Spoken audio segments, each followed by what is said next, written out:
എടി നന്ദി വേണോടി നന്ദി. ഈ കിഴക്കേതിൽ സുന്ദരേശൻ വന്നില്ലായിരുന്നെങ്കിൽ നീ ഇപ്പോഴും കൂമ്പടഞ്ഞ തെങ്ങ് പോലെ മൂത്ത് നരച്ച് നിന്ന് പോയനെ.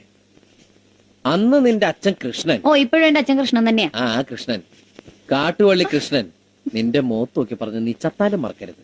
എന്നോട് ആരും ഒന്നും പറഞ്ഞിട്ടില്ല. പറഞ്ഞു. മോളെ രാധാമണി, സുന്ദരേശനെ പോലെ സുന്ദരനും സുശീലനുമായ ഒരു ചെറുപ്പക്കാരനെ നിനക്ക് ഇനി കിട്ടില്ല.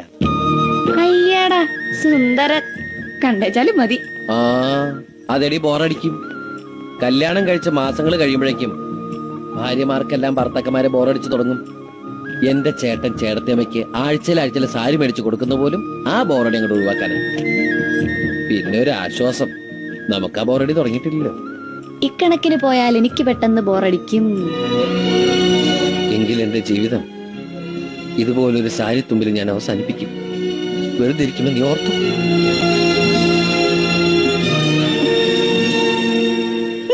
വെറുതെ പേടിച്ച ഞാൻ അതിനെ ഒറ്റയ്ക്ക് പോവോ?